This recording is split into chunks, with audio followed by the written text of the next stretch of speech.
All guests on ZASLOW Show 2.0 brought to us by the official beer of the program, Johnny Cuba. European roots with that Caribbean soul. Pick up a refreshing German lager in a can. Go to johnnycuba.us. Find the nearest location to you. Make sure you always drink responsibly. And don't forget Johnny Cuba's mantra, stay tranquilo. Mark Zinno joining us here on a Friday. You can hear him on Sports Grid, on WagerTalk, and of course, ESPN Radio. He's going to give us the picks for the weekend. Mark, how are you? Haven't spoken to you in a while.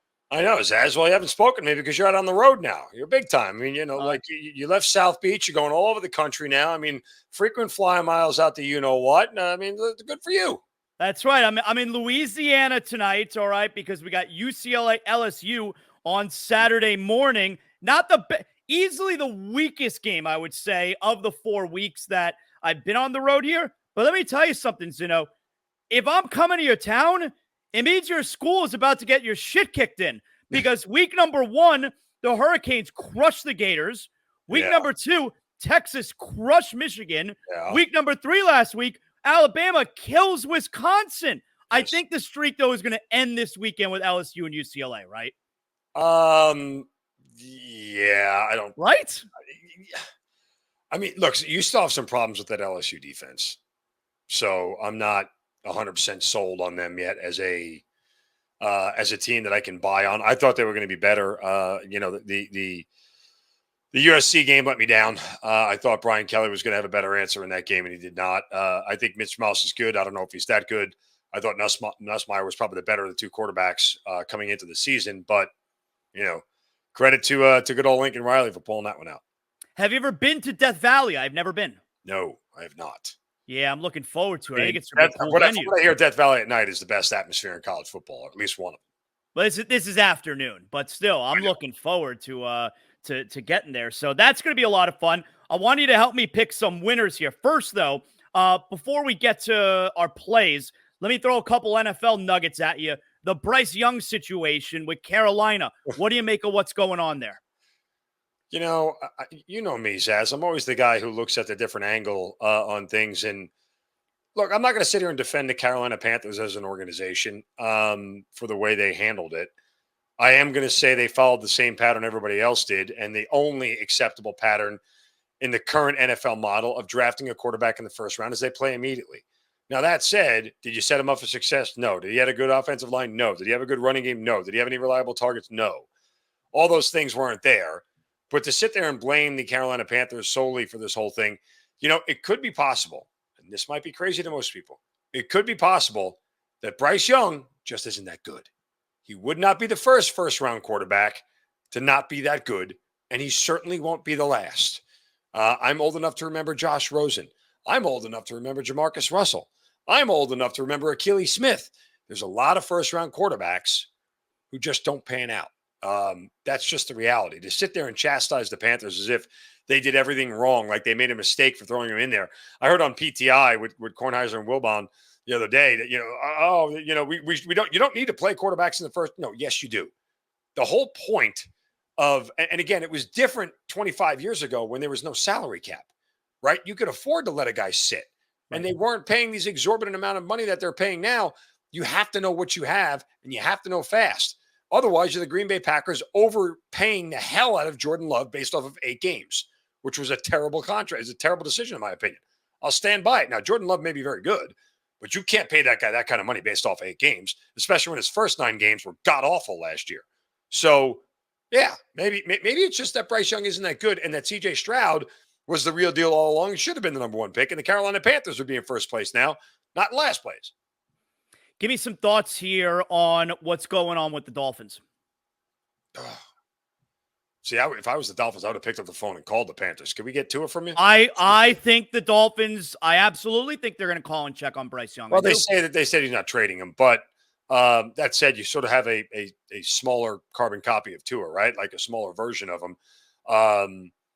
Look, I as a guy who, and I hate leading with this, but as a guy who has like Tyreek Hill on my fantasy team, like I'm just like, I have to wonder if that's still a viable target. Like, I don't understand how Miami's going to walk into this Sunday with Skylar Thompson.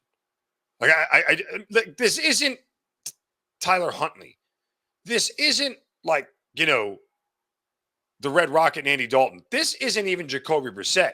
I'm with you. Skylar Thompson, like he is not an NFL quarterback. No, that's I've been saying point. it for 2 years. I'm he is playing not a Seattle pro quarterback. this week. This is not an NFL quarterback. Nope.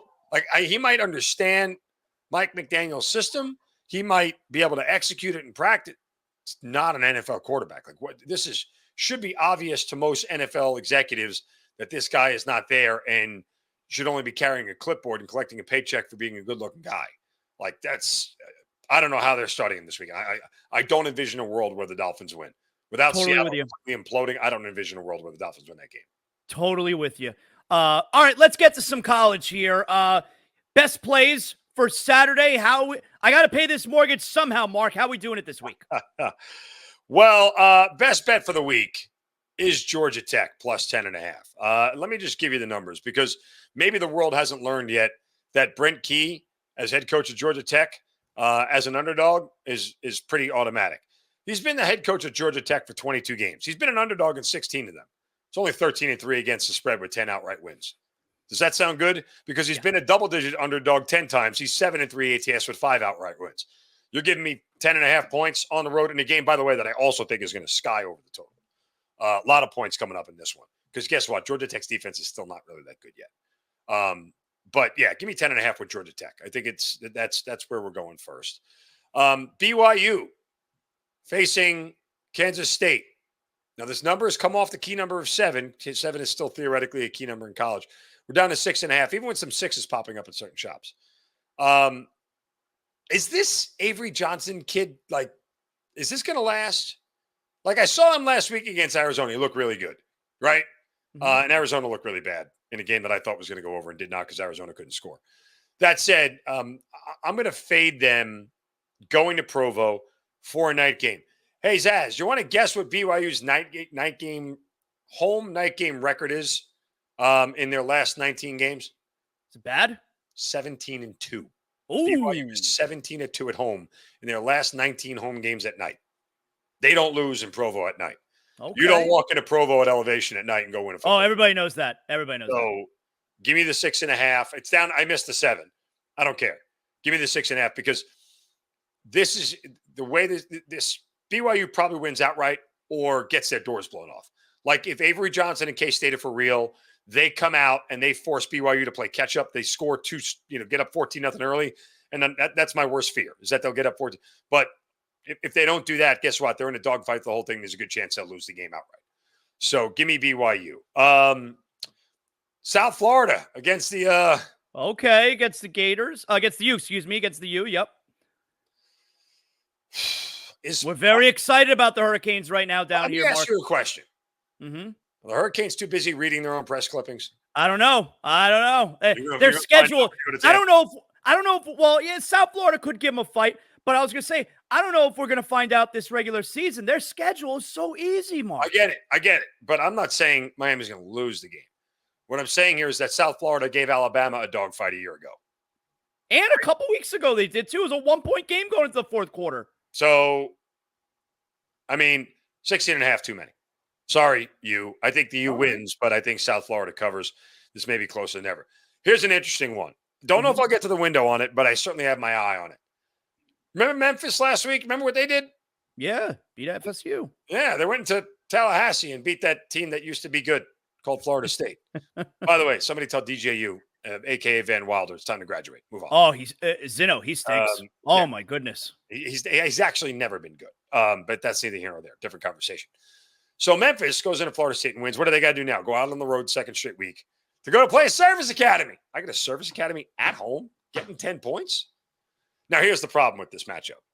And it's game script for me more than anything. One, Memphis has rolled Navy the last 5 times they've played them. Like, it's not even close. Okay. So they've had their number. But, the way service academies goes as for Navy, like, they can't play catch up, right? That's the bottom line. If they get down by 2 scores without breaking an 80-yard run out of the option, they ain't catching up quick. Mm-hmm. So your biggest fear is that they get up early and Navy can't play catch up. And what happens in the second half is that Memphis just pulls away and easily covers the 10 points. But if Memphis is too busy looking ahead, to what's next, then yeah, I could see Navy covering this number. Like Minnesota at home against Iowa, getting Okay. 2.5. And does Oregon State bounce back? I think they do. I think they do at home. It's hard to go into Corvallis and win. Oh, they got killed last week. I know, and I was dumb enough to take them plus the 18.5. Never in it. I regret it. They were in it for a half, theoretically, even though they weren't really in it for a half, theoretically. They just, they were in it when it was 7-7. That was about it. After that, they were out like a fat kid playing dodgeball. So. Do you care at all? What about the game that I'm at? LSU UCLA? You feel any kind of way? No, stayed away from it. I will tell you this much.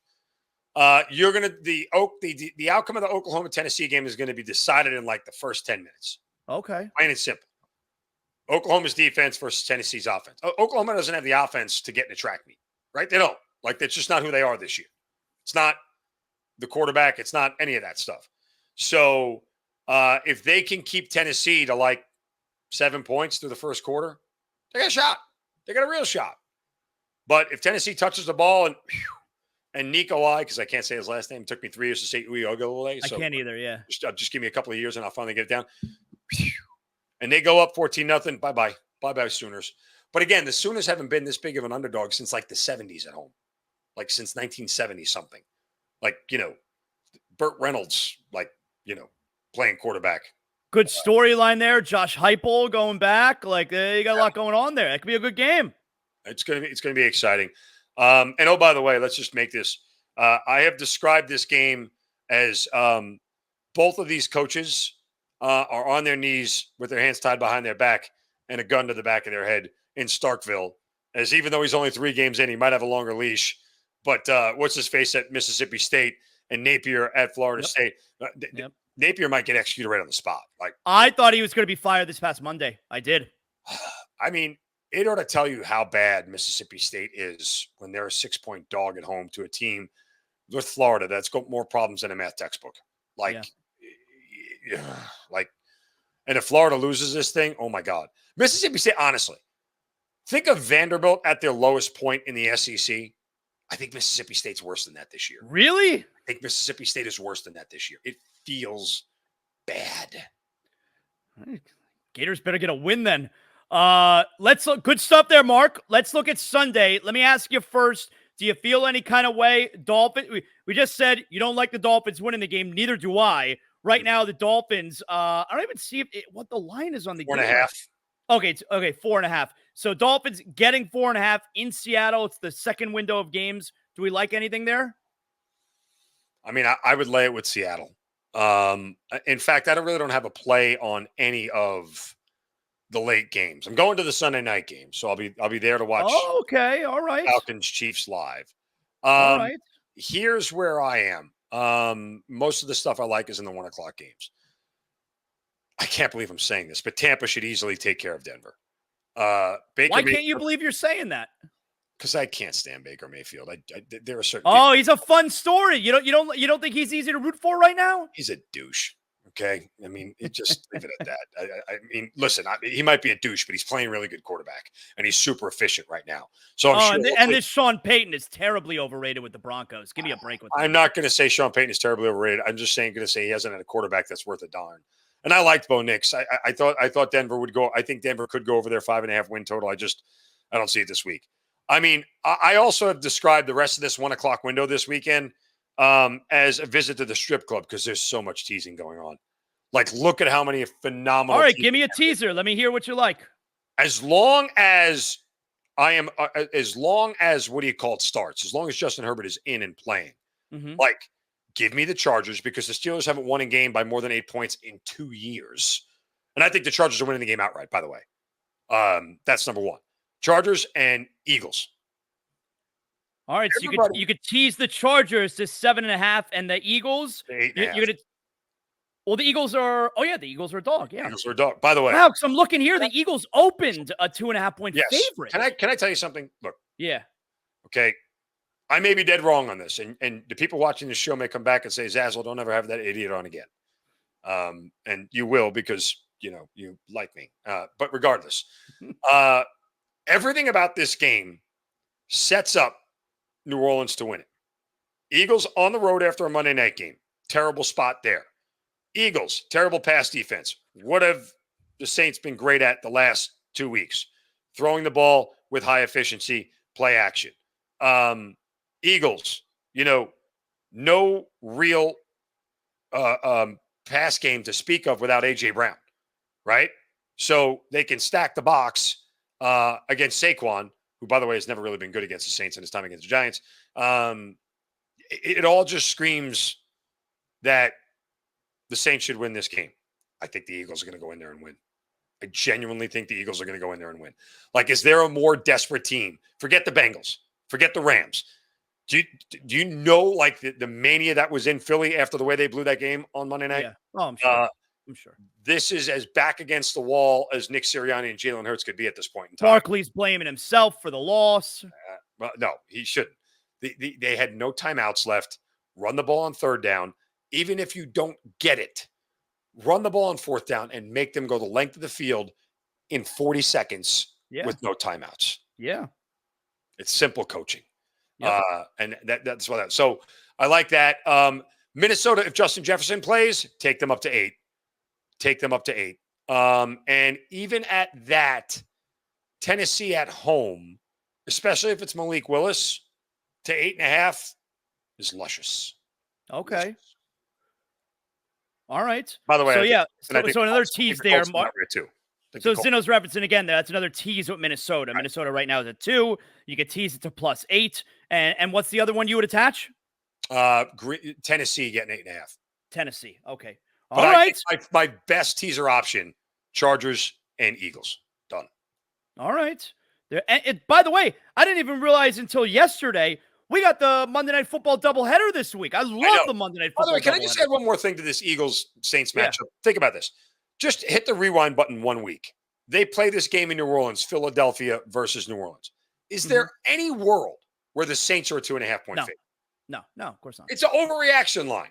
It is an absolute overreaction line. It happens with odds makers. The problem is, if you would have made the Saints a home dog, odds makers know the liability they would have put, which is why it's never going to touch 3. It never was going near 3. It only goes in one direction, and that's down to 2. But odds makers are smart enough to know they should be a dog. I can't make them a dog because the liability that will come if they come out outright, because the public would have run to bet New Orleans. So, and the fact that they haven't moved it yet out of teaser territory is interesting, because the teaser liability that could come on the Eagles is something that will shift that line, right? If they start taking a lot of Eagles teaser bets that get them to 8, 8.5, whatever it may be, we got to get this thing to 3 so people stop teasing and start betting the other way. And by the way, again, for folks who don't know, teaser bets, you take 6 points. 6 points is the standard. You take 6 points. Either way, you could add on, subtract. Don't cross 0. That's amateur hour. And it's got to be at least 2 bets, and it's usually -110. So there you go. I love teasers. So like Zinno is saying here, 1 o'clock games, a lot of juicy numbers for teaser bets for the dogs. Zinno, tell everybody how they can hear you, where they can catch you at. Go ahead, promote something. At Mark Zinno on Twitter and Instagram. You guys see me on WagerTalk, WagerTalk YouTube, SportsGrid TV, SportsGrid YouTube as well. Check it out. They're all there. And, of course, ESPN Radio. Starting next week, Zaz, I don't know if you heard the news.